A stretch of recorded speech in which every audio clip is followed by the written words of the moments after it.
Good afternoon, good evening, good morning, wherever you are. My name is Jonathan Mills, and I'm speaking to you live from the Edinburgh International Culture Summit. Culture Summit 2022, with a great deal of relief by all of those who have been online for so many years, is now in person at the Scottish Parliament. And I'm delighted to welcome to this first of our podcasts a very eclectic and distinguished group of people who literally are fresh from their summit presentations. I'm joined by Dr. Maria Rosario Jackson, the Chair of the National Endowment for the Arts of the United States of America. I'm joined by Vladimir Shaiko, the Director of the Ukrainian Institute.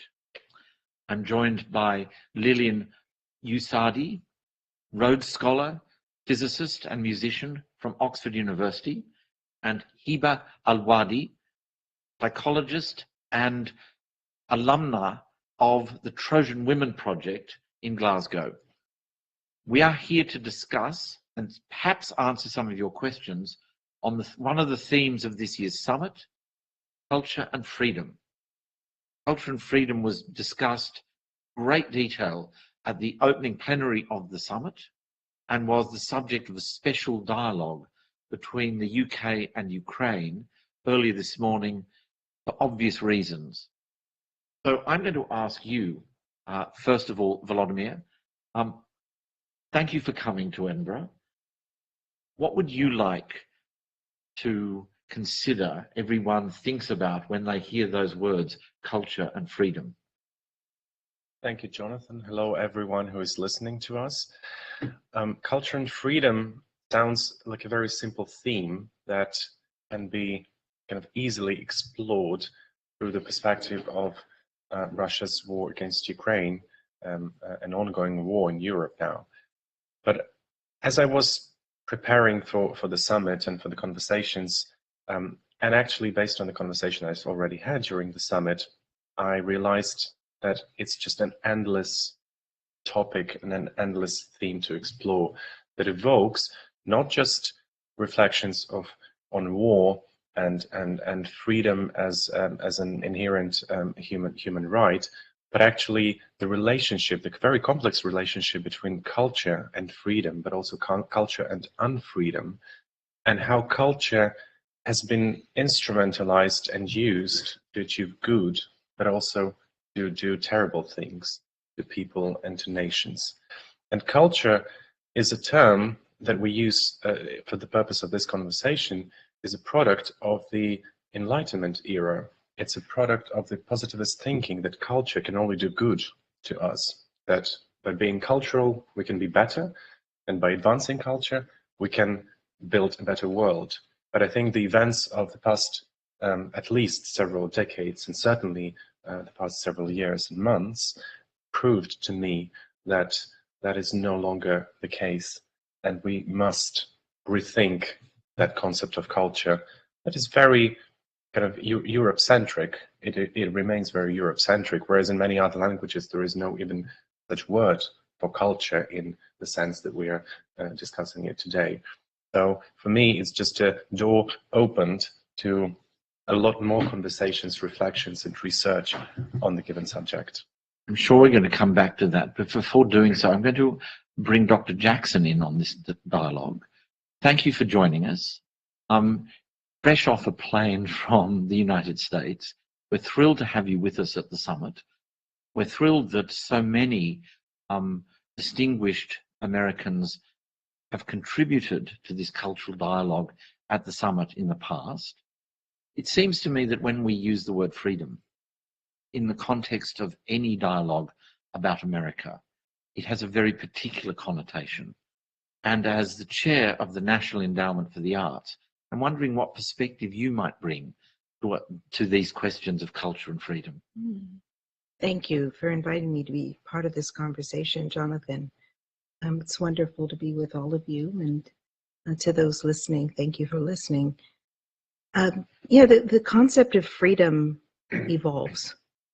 And I think within a US context, it continues to be, I think, part of our ethos, part of our continuing aspiration as the world changes, as we reckon with the historic realities, as we try to adapt to a society that is quickly changing as a result of technology and so many other things. So it's not a static concept. I think the idea of freedom, from my perspective, is very much tied to the ability to reach one's full potential. And I believe that we are all here to deliver some kind of gifts. And freedom is connected to the ability to do that, to develop those gifts and to deliver them. And it relies on several things. It relies on access to opportunity. It relies on faith that people have something to contribute. And I think it relies on a very inclusive way of understanding what it is that people have to offer, and the value of that is something that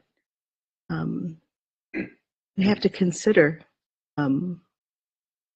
We don't have the kind of, I think globally even, we don't have the kind of civic discourse that allows for the nuance required to understand what it takes to actually achieve freedom. That's my riff in this moment. I think that's exactly right. The riff, how do we think about the circumstances in which freedom can flourish?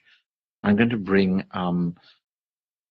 Iba Alwadi in on that, because firsthand you know what that might mean. Maybe you can tell people who are listening in about your own personal story and why we can't take freedom for granted. And you're an example of that. Hello, everyone. Thank you so much for having me today. And thank you so much for everyone is listening right now. Freedom has been a fundamental concept for me through my life journey, especially after the war that I witnessed when I was very young, when I was a child in Syria. So freedom for me is a right to fight for, and I'm glad now I have it here in Scotland. I think now I enjoy my freedom more than I enjoyed it in Syria after the war. And I think with freedom, when we have freedom, we can express ourselves more and express our culture, which helps others to understand our culture and background and help us to integrate more here. Thank you. And I'm just going to bring our last guest in, Lillian Usadi. Lillian is a Rhodes Scholar at Oxford, and we met when I was there working on a really crazy project. We'll talk about not now, but Lillian, what's your take on all of this? It's interesting about Dr. Jackson's comments. Also, thank you very much for inviting me. How freedom relates particularly to the American culture in particular. It reminds me of the slogan of the New Hampshire state, which is like live free or die, which is so severe, but very, I think epitomizes the US kind of mantra that freedom above all else is the most important. Particularly for my family, my mother was a boat refugee from Vietnam and escaped on a boat to the Philippines. I was in refugee camp for a couple of years and then migrated here. And my entire family, I mean that side of the family, gave up all their freedoms and risked their life to do so because of just the slim fact or possibility that there would be freedom in the US. So I believe the US has lots of freedom to offer, and it is really important. And in order for people to have opportunities to prosper, but as well as for culture and art to prosper as well. Very good. We have a couple of questions coming in already, and one that comes right back to a statement that you made, Vladimir. How do we reclaim culture that has been appropriated and manipulated? Big question, and I think through my work at the Ukrainian Institute, which is Ukraine's cultural relations organization, I'm constantly seeking answer to that question, because it's just about appropriating culture, you know, that way, but also it's making sure that culture isn't instrumentalized for the opposite purpose, to harm, to misinform, to disinform, and to be a weapon in any kind of hybrid warfare that we are witnessing, not just in Ukraine, but also in so many other parts of the world. And I think this is also what makes this question really universal and pertaining not just to the war in Ukraine, but also to so many other conflicts and tensions and tragedy in many other parts of the world. I think my answer to that question, at least a part of it, is to be honest, though never to use culture or cultural product or cultural potential, culture makers to manipulate conscience, to manipulate opinions, to project a false image, or to initiate a conversation that you know, with a certain politically charged agenda. It's about integrity. It's about professional integrity. Cultural relations and cultural diplomacy is a profession. It's a field of research. It's a discipline, and it has to have a code of conduct. It has to have integrity to it, just as like other professions in the world do. And I don't think that you know, we're there yet. Do you think there are unconscious examples of appropriation? As much as there are conscious examples of appropriation? Much like, I don't know, confirmation bias, for example, it probably isn't an intentional act of, you know, deceit or manipulation.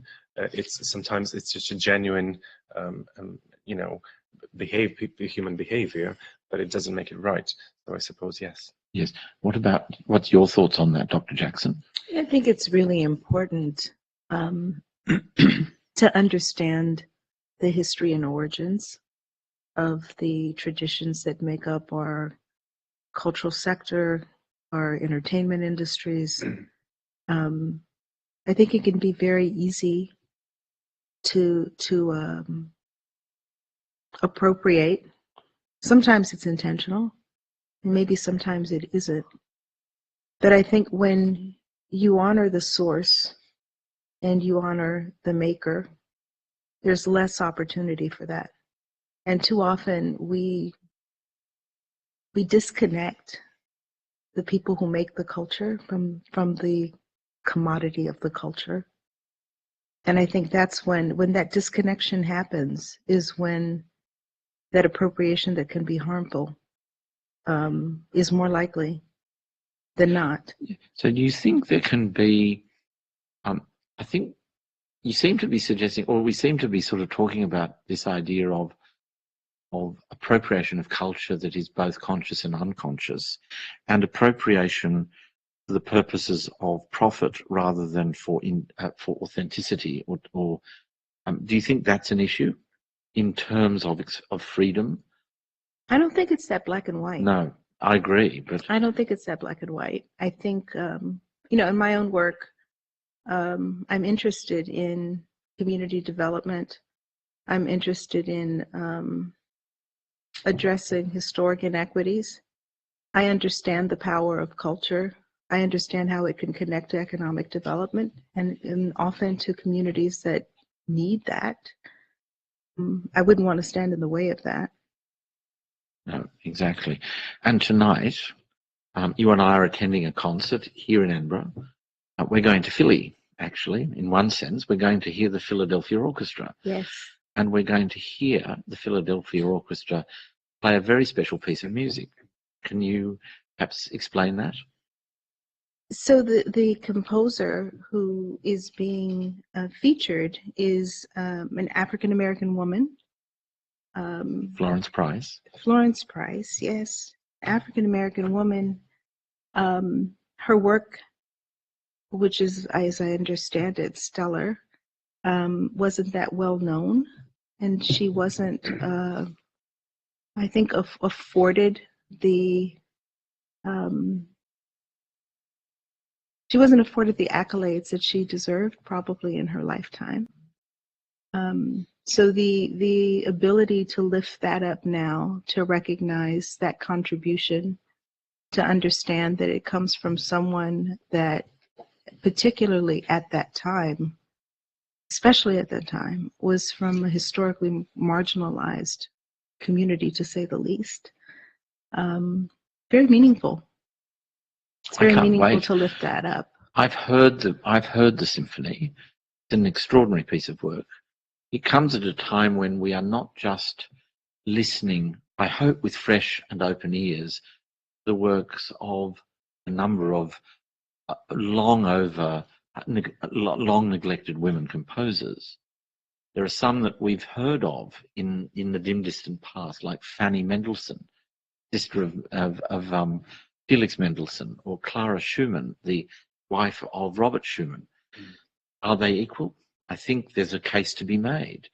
I think there is a profound curiosity now in some of these composers. It's long overdue, but it's great. I think the question I'm also asking is that, is part of freedom what Oksana Zhabushka said in her plenary today, which I found really powerful?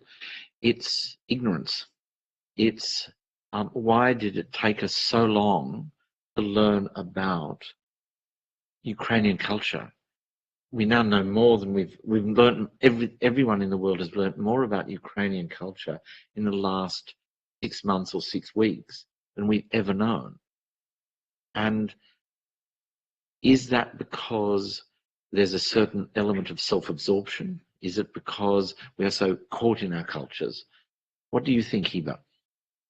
I think we are very tied to our own cultures that we forget to know or have the interest or the, I don't know, maybe the time to know about other cultures. Sometimes I feel inside me that I'm a little bit grateful for the war we had in Syria, because it helped me to go out and know more cultures and to diverse more and teach others about my culture. So I think that's the same case happening now with Ukraine. And yeah. Lillian? Yeah, similar to what Hiba said, like it's like the headspace. I mean, 6 months ago when it broke out, you could see all the headlines were completely, it's all about Ukraine. And then I went to London, and I remember one of the squares was full of people, carrying the Ukrainian flag, and it was put on by the UK government. So all these citizens going around. But now 6 months later, the war is still going on in full swing, but now the headlines have shifted towards many other things. Of course, this can go all into the whole thing about media headlines and what, writes newspapers and that sort of thing, and it is quite sad. And that does direct the national attention and the focus of what we read and what we talk about. So I really do think, yeah, it's a little bit of a self-absorption thing for sure. Like, if it's not particularly relevant to XYZ person and their friends, then it kind of fades, and that's not a good thing. That's something we definitely should work towards, the ignorance. So how do we contend with that, Volodymyr? Dr. Jackson, how do we contend with that? How do you, given what you need to be doing with the Ukrainian Institute, how do you find a balance between this? Well, I think it's not about kind of self-absorption, not just that. Of course, it's also about that, but it's about structural things that we grow up with. I heard a fascinating story from a musician and a composer in South Korea who I met a couple of months ago, and she said that she grew up and she went through her formal education without knowing Korean composers, because her curriculum was built entirely on Western European names and phenomena. And she only started rediscovering her own culture when she graduated from her music academy. Similarly, a friend of mine, a visual artist, a Syrian visual artist who now lives in Berlin, who also had to flee Syria because of the war, told me once that he hopes that the war in Ukraine would bring the world's attention to other less known wars and crises and tragedies around the world and help that kind of shared cause. So, you know, I don't think there is a straightforward answer to that to that question, of course, but this is not just a cultural thing. This is very much a political and educational thing, and I'm very glad that you know, culture and education is one of the themes of this year's summit, because it helps us have these conversations that are very interlinked in one place. Jackson? I think, you know, as I hear the conversation, it makes me ask, how can our awareness and curiosity about the various cultures that we have access to or could know about, how does that awareness and curiosity not rely on tragedy or exclusion? You know, is there a way to cultivate that without that expense, without that particular catalyst? Do we have to go to these lengths to be actually, do we have to have a war, a full wholesale war, to find out about the culture of Ukraine or Syria? What do you think, Eva? Well, I totally agree, because I didn't know about my own culture that deeply unless we had the war. So it's not just the other people in the world doesn't know about our culture, but we ourselves don't know. And yes, I think it's political. Like, politics control us at the end of the day. And as mentioned, yes, our history books or our school books only focus on you know, like saying good things about our government or good things about our regime, that we forget to know or learn about other cultures. So it's a tragedy to just rely on wars to diverse or know about other cultures. So it's sad, you know. I've got a few questions piling up, so I'm going to put those to us. What are your opinion on the impact of the influence of social media on modern and particularly youth culture? How do you view its impact on freedom of expression and cultural cultivation? Dr. Jackson? This is such a good question for this particular group, because we're so multi-generational here, right? I think it's a double-edged sword in some ways. What I like about it is that there's access in ways that didn't exist before. There is, if you're curious, there's an opportunity to help satisfy that curiosity. It also has the potential to exacerbate balkanization and polarization. But it's a kind of a neutral tool. You can make the argument for it in ways that are absolutely wonderful and sublime. The ability to connect, the ability to ask questions, the ability to delve into something quickly and easily. And at the same time, the power that holds to create different kinds of boundaries and groups that become impenetrable.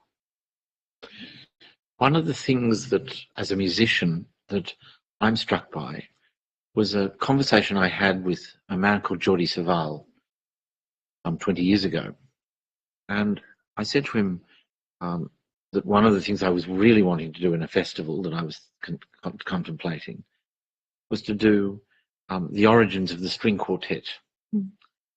And he said, of course you mean the composers in England of the early 17th, late 16th, early 17th century. I said, no, I meant Esterházy in Hungary with Haydn. Every musician knows that. He said, well, you're wrong.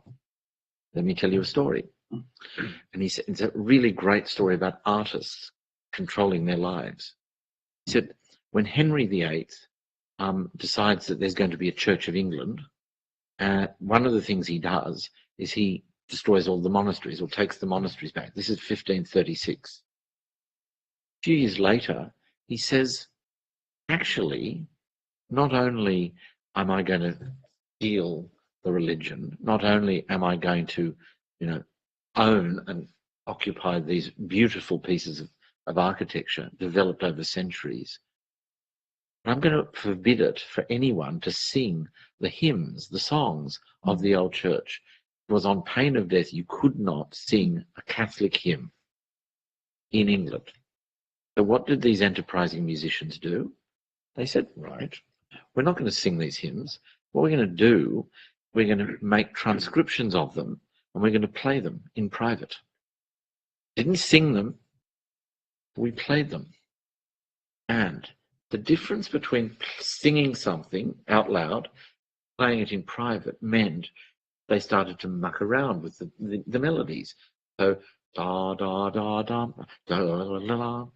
It suddenly starts to become embellished. There are things that you can do on a string that you can't do with a voice. There are things, of course, you can do with a voice you can't do on a string. Suddenly, it wasn't a penalty, but it was a release of a different kind of freedom. Geordie said to me that day in Adelaide when we had that conversation, he said, well, that's the origin of the string quartet.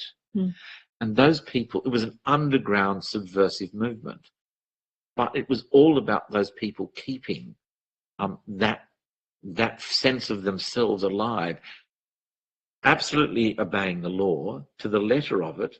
We didn't sing a hymn, we just made a transcription of one and played it.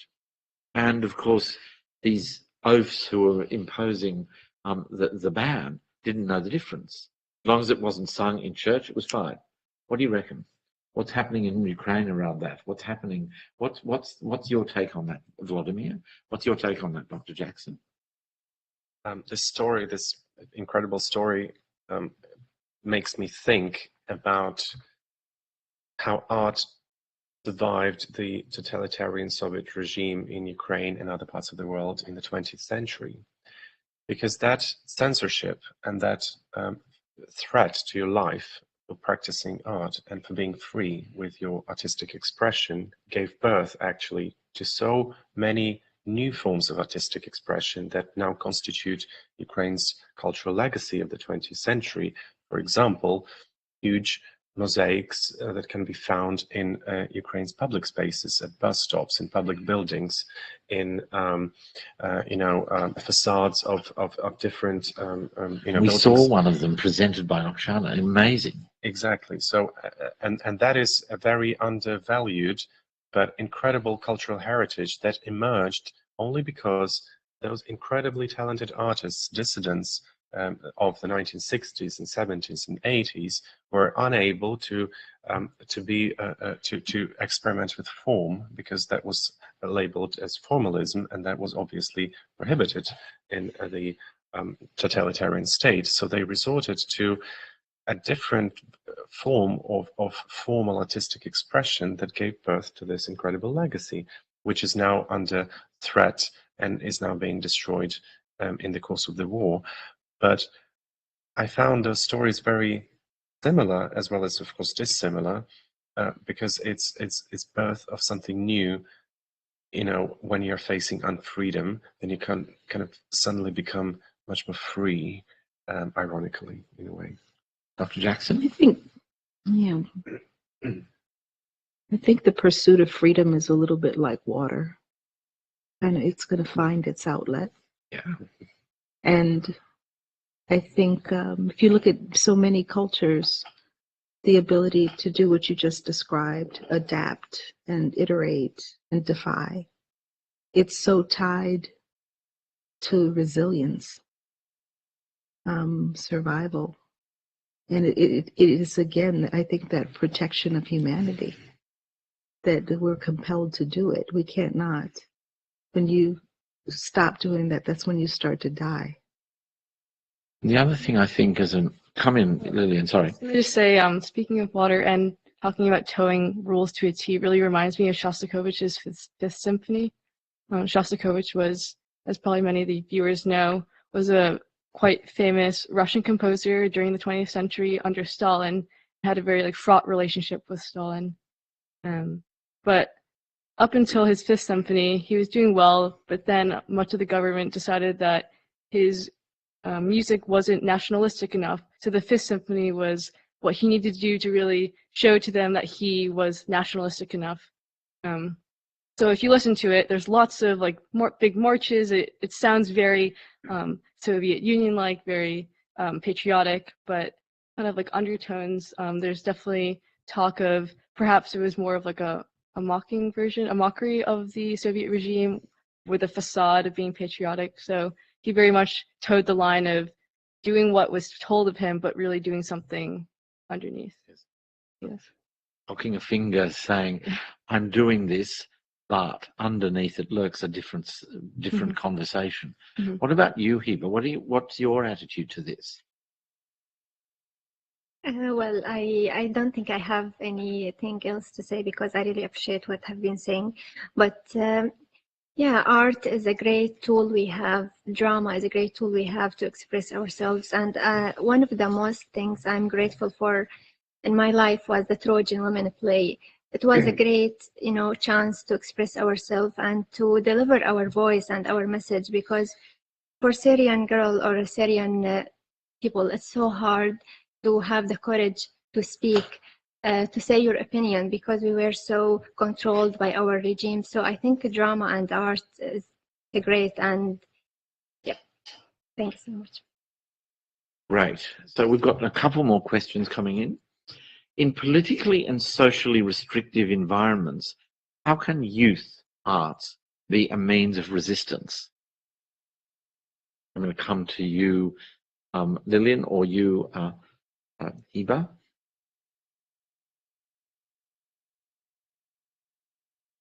What do you think, Volodymyr? I just think that it's by default a means of resistance. So any artistic expression of a young person anywhere in the world can be a tool of resistance, can be a tool of, being yourself and defying any sorts of restrictions or indeed, a politically charged environment that people have found themselves in. It's one of the many advantages of being young. Exactly. I think what Dr. Jackson just said about this being freedom being like water, it will always, it will always find a way to seep in. It will always find a way to escape.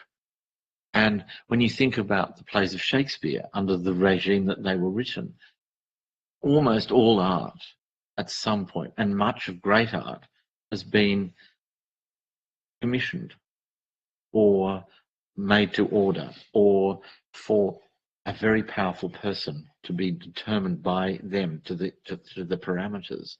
And yet everywhere we look, that art 50, 100, 200 years later, when we think about it, it takes on an entirely different dimension because we see something completely different about it. Those hymns, those Catholic hymns that form the basis of some of those early consort of viols music that I just referred to in the time just after the annexation of the monasteries and the establishment of the Church of England. I'd love to think as a musician that I would do that. I would love to think that not just I would want to do it as an act of subversion. I'd want to do it as a different kind of act. I want to do it because those are beautiful hymns. Can't live without them. That actually that melody, the shape of it, means something to me. Are there things, Hiba, in the Trojan Women project? Are there sounds? Are there verses in that you can't live without? Of course I can't live without. And that's what I appreciate about Trojan Women, because they gave us the courage. Maybe they encouraged us to be on the stage, have the freedom to talk and not be that afraid. And I really encourage all these young Syrian people or war victims who survived and came to a safe country to use this great art they have, this great chance they have to deliver their message and deliver their voice. So yes, I think Trojan Women is great, and I will be supporting this play forever. Lillian. I thought more of a question or in response to the question about youth arts and resistance. This is more of a silly example, but I'm just thinking more how youth can push art and culture along in a different way. So I think in our generation, there's a big emphasis on like authenticity in media, which is why TikTok, Vine at a certain point, but no, that's no longer. YouTube vloggers have become quite very trendy and something that a lot of people like to consume.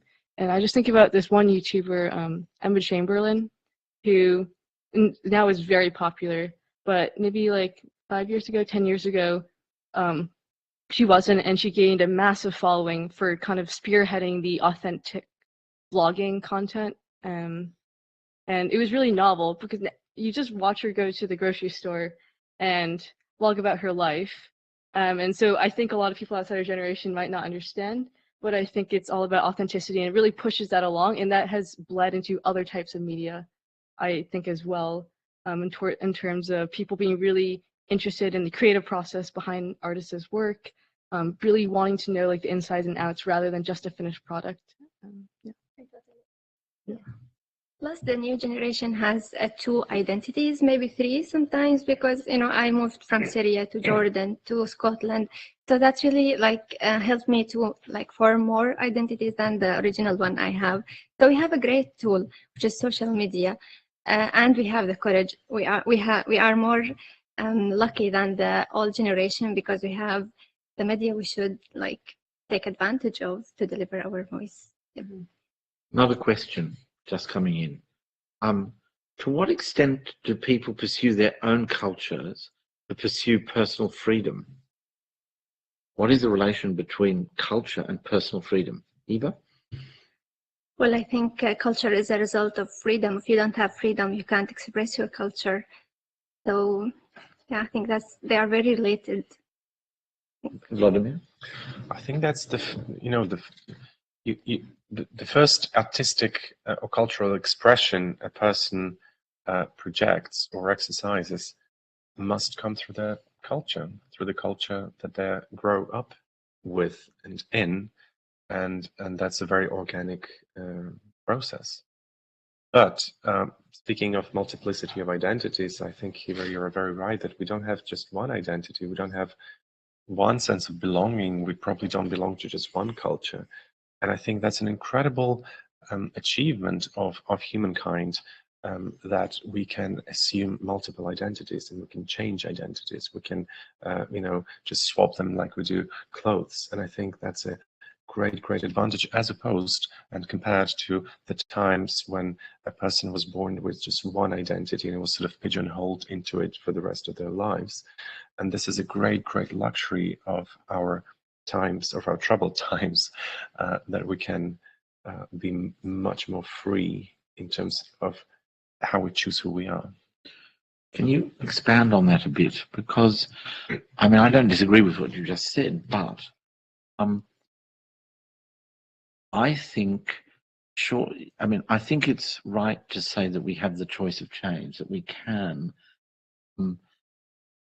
be multiple identities, not in a disposable way. I would say that one of the problems I have with some of the questions of identity is that I feel sometimes that I'm forced to be making a choice when I shouldn't. That actually, whether I am man or female, short or tall, gay or straight, whatever these things are, it may or may not be a major or minor part of who I am, but it's not entirely who I am. I think multiple identities is also accepting a certain complexity about the world that may not, so many of the systems in which we experience culture these days are binary, is what I'm saying. They're quite, the digital platforms are quite sharp-edged. So my concerns are about nuance and not a transactional or binary approach. Lillian. Speaking of complex identities, I really feel this as I guess we didn't talk about this, but I'm in the Navy. Also, nothing I say is a representative of the Department of Defense. But I'm an officer in the Navy and also a woman, and it's interesting. And I've wrestled with this quite a lot the past few years while in the military. Being a woman, being somewhat feminine, as well as being a strong, critical, assertive officer, which is often characteristics that are associated with being a man. And so how do I want to present as a woman and be thought of as a woman, but also be respected and be all these things that often are associated with being more masculine. And so it has been a tough conversation, I would say. I asked a lot of my female friends about their identity as well, ones in the military, and they all agreed that slowly it's transitioning from being a boys' club, but at the moment, it's important for us to maintain our identity and be strong about it as groups, not just the military, but other outside groups that are typically boys' clubs or exclusionary in some sort, not just gender, something, transitioning to being more diverse and be able to have nuance, as you talked about. So another question, and probably for you, Vladimir and Hiba, but also all of us. How has the refugee crisis focused thinking on freedom? A colleague of mine who's a culture manager and cultural diplomacy professional said to me quite recently that the fact that so many women, most of them with little children, had to leave Ukraine because of the war, actually helped them emancipate. So in a society, part of which remains quite patriarchal and very masculine and dominated. We suddenly, I mean, because of men cannot leave the country legally, so women who left the country and had to settle in a completely different environment, quite often not knowing the language, or many of them haven't just been outside the country in their lives, suddenly felt freedom, ironically, and felt the need to emancipate, to take responsibility for their lives, to make decisions without having to rely on someone else. And that was an eye-opening statement for me. And I thought, yes, that may be one of the very, distinct ways of achieving freedom through such a tragic, sequence of events in their lives. And I'm just wondering that remains to be researched by scholars, by just social sciences specialists, of how those women will come back to Ukraine, who will they be, how they will change the way their families work, how they will change the way their communities work in their home country. It's very interesting. It's going to be quite profound, actually. Oh, yes. And any predictions? What do you reckon? What I think is that it's a positive thing. Whenever a person takes control of their lives and learns how to live an autonomous, confident life, I think it's a good thing. Hiba? Well, I totally agree. I have nothing to add, but sometimes I feel like after the war, that's why I'm grateful, because I felt my freedom more than before the war. My mom is a psychologist, and she was questioned many times in Syria because she studies psychology, and she couldn't open a clinic. She only can teach history in the school, which is so unfair to study after like 10 years, 18 years, just to teach history in the school. So yeah, I'm grateful that new maybe women and men, children who left Syria and after the war have their freedom. And yes, I can't wait to go back to my country and build it again. And yeah, I just change the world and somehow. And yep. Lillian? Oh, I don't think I can comment on this. No, okay. So another question, what is the future of a culture that has been affected by conflict. I think what we mean by this, what is meant by this question is, how does it survive? How does culture, I mean, we heard very movingly, passionately, Oksana Zhubushka saying in the opening plenary about how there has been a systematic, very deliberate attempt to eradicate the culture of Ukraine. We have seen this also in other parts of the world, Jewish culture from parts of Europe, in the regime in Cambodia, a very clear attempt to not so much eradicate culture from one place to another, but from within a country. It is understood that how to do this now. It is a tool of war. It is hideous, it's pernicious, revolting, but how does one preserve a culture at a time of conflict? You're in the middle of trying to do that. For me, this question has to do with materiality of culture. And I've been thinking a lot about this in the past months, about how much material world and material culture means to people in Ukraine, for example, today, when our architectural and cultural heritage is just being destroyed or looted or taken away from us.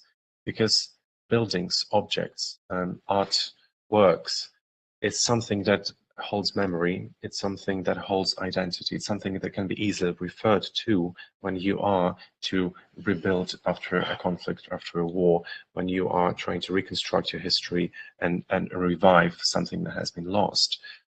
And this is why loss of material culture is so painful and something that is highly kind of debated and voiced by Ukrainians all over the world. But at the same time, on the intangible side of things, I think that any war, any conflict, any tension leads and can lead to incredible artistic expression that reflects on the immediacy of the moment, that reflects on what is happening here and now, that creates myths in a positive sense of this word, that creates new history, if you want, that paves the way for something bigger.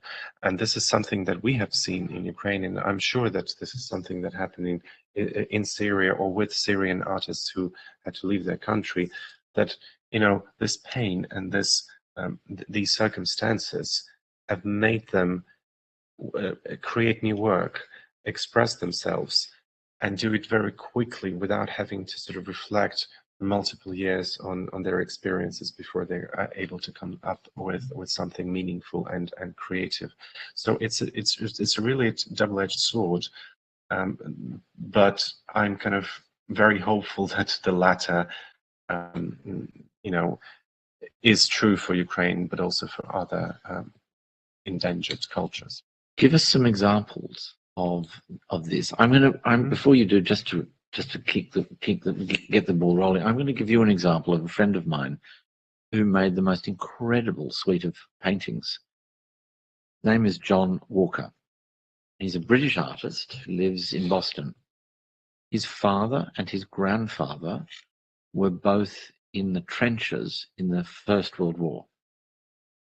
John is now probably well into his 80s. And he was haunted by the thought that on 5 occasions, his father, his grandfather, glimpsed each other, literally like ships passing in the night. They couldn't say anything to each other. They had to stay in their marching order. They couldn't break ranks, as we say. Can you imagine the intensity of the glance that they gave to each other? That was literally a few seconds in passing. And what he did was he tried to capture in painting these 5 passing glances. What do you think of that? Give me some examples from Ukraine. Give me some examples from Syria. What are your passing glances? What about you, Lillian? Well, some example is I know a musician called Ayman Jarjour. I don't know if you heard of him, but he's amazing musician. I really appreciate his work, how he uses music to introduce our culture to others and encourage the new generation to know more about their culture and not forget it.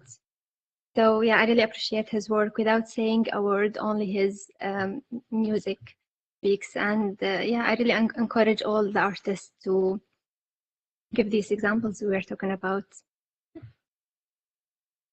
Well, I can think of documentary film, which is something that, you know, any conflict, any gives birth to incredible documentary film and incredible visual art, because it can emerge, it can document the reality as it unravels, as it sort of develops.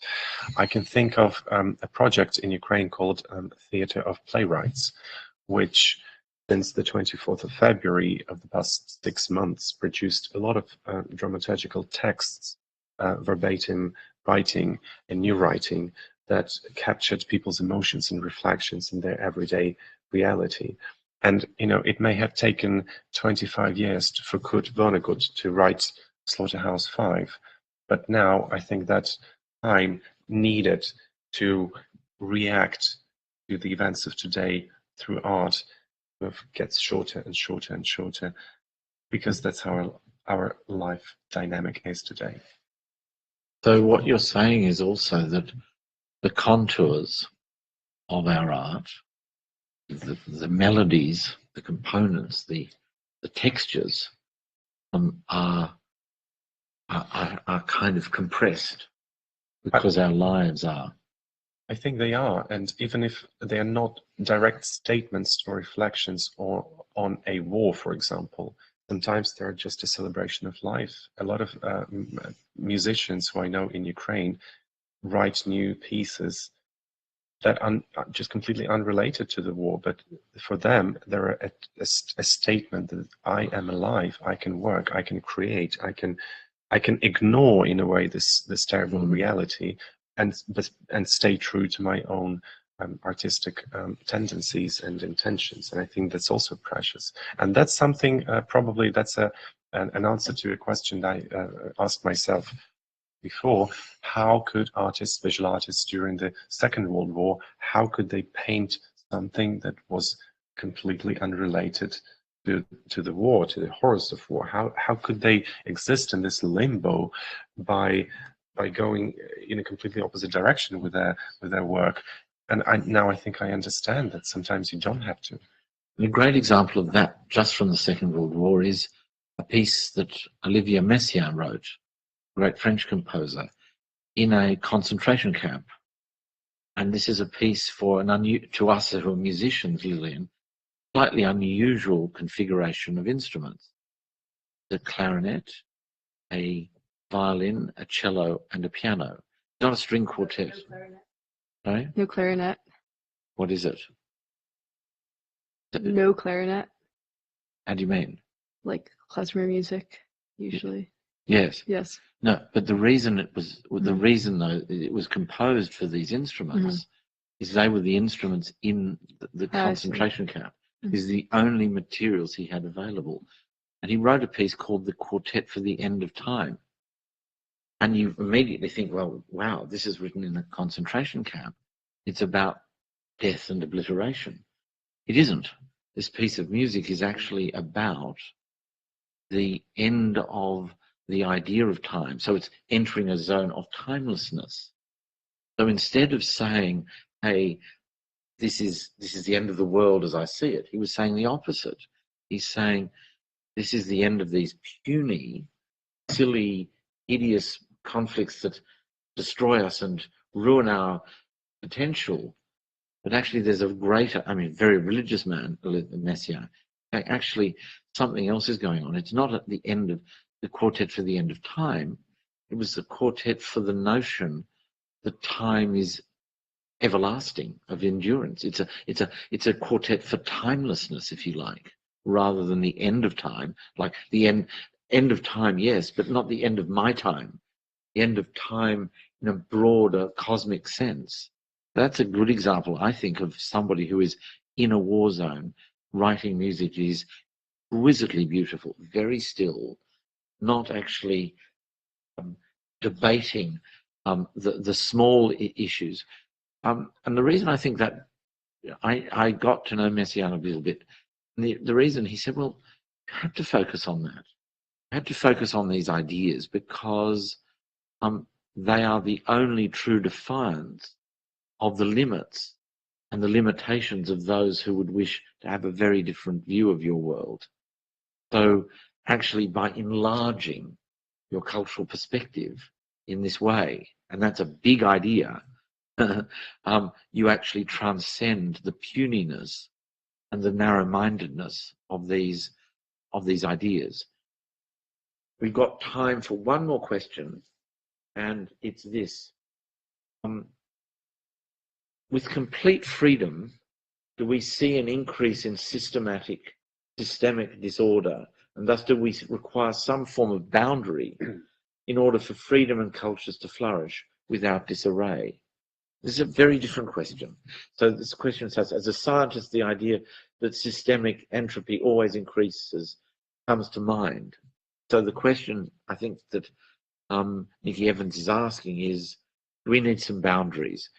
Do we have, what is enough, what is the balance of freedom here? That, I mean, obviously, asking you this question is a sort of strange thing to do at the moment. But are there boundaries, or are there, in order for freedom and culture to flourish without disarray? I think it's a strange question. I think it's a very legit question, because obviously it's a never-ending conversation about responsibility of an artist and whether artists should have any responsibility and for who, right? To me, it's a question of intent. So any artistic expression has an intent. What are you trying to do? Are you just trying to let it out because otherwise you can't live otherwise? You cannot not write or compose music or paint or whatever? Or is it your statement against or for something? And yes, responsibility comes with an intentional artistic statement or expression. It's down to your ethical standards, it's down to your personal circumstances in life. I don't have an answer to that question because it's so individual, it's so comprehensive. But I do believe that with any artistic expression comes responsibility. Lillian? I'm thinking more about categorization of art, because ultimately we do categorize music, for example, into subgenres, country or classical, jazz, which has different characteristics that make that music that genre. So by that definition, there are like some boundaries. Same thing with art, for example, based off of temporal time periods. But that's not a bad thing. I feel sometimes as an artist, it's easier to have a few constraints, and then you can work within the constraints to have the best version or the most, the optimal version of this piece of art that you're working on. At the same time, I guess one could say the best artists are the ones that create their own boundary and can work outside of the typical genres that you would see. Iba? I agree with Lily. You can't just see freedom as a bad thing or limited or put boundaries to it. I think you should just go because art is about creativity, about being creative, open, and free. So yeah, I see the positive aspect of freedom here. I agree with Lily. We are running out of time, and I'm going to offer, as I should, I think, after an extraordinary day at the Culture Summit, final word to our friend and colleague, the director of the Ukrainian Institute, Vladimir Shaiko. Vladimir, just thank you very much for even getting here to Edinburgh. Thank you for bringing such a wonderful, diverse and inspiring group of colleagues with you. The floor is yours. A final word on this topic. I would like to return thanks to you, Jonathan, and the summit team for giving so much space to Ukraine in this year's edition of the summit. And I do hope that this conversation, again, will be about Ukraine, It will not just be about Ukraine, but also about so many other places, contexts that will help us find those answers, or at least be a bit closer to them. What is culture? What is freedom? And how they can help each other. Thank you. And I'm back tomorrow evening with Culture and Education, live from the Edinburgh International Culture Summit.